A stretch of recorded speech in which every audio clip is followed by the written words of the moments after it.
C'était avant le coronavirus, avant les mesures d'isolement dans les homes. Déjà, une étude démontrait l'alarmante solitude des seniors.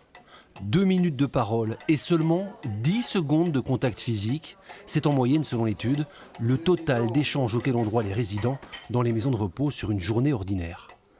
Quelques maigres instants d'humanité, réduits à néant durant la longue période de confinement. Cette solitude si dévastatrice pour nos seniors, un homme tente de l'atténuer. On inspire et on souffle.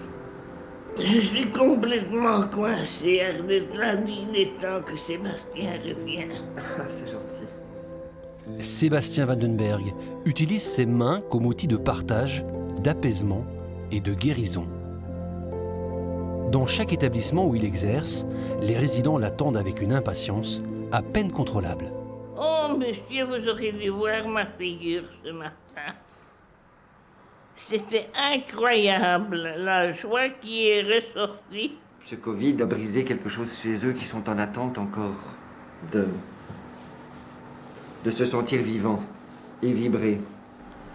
Pourquoi est-ce que le toucher est un sens si important? Parce que c'est le premier qui nous vient et c'est le dernier qui nous quitte. Alors, il ne faut pas le négliger. Si le Covid a tué par milliers dans les maisons de repos, la solitude a sans doute elle aussi fait des ravages.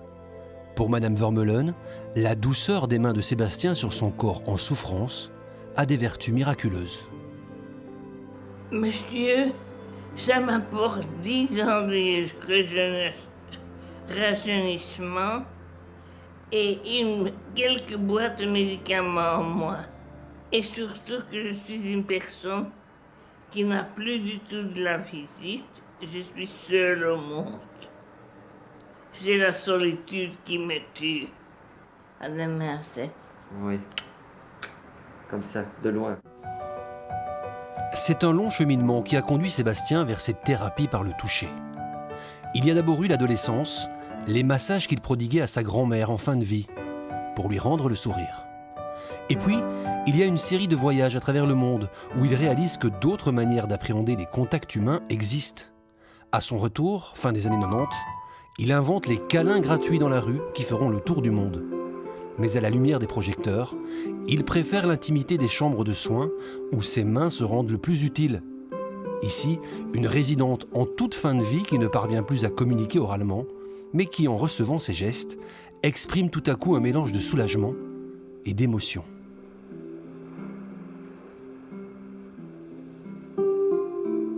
En touchant symboliquement les tissus organiques, on rappelle à cette personne qu'elle est encore là, connectée à quelque chose, en tout cas aux êtres qui sont autour d'elle.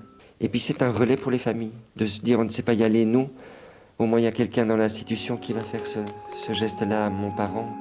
20 ans que Sébastien vient en aide aux personnes âgées, mais il ne lui avait jamais paru aussi salutaire qu'aujourd'hui de mettre ses mains au service des humains.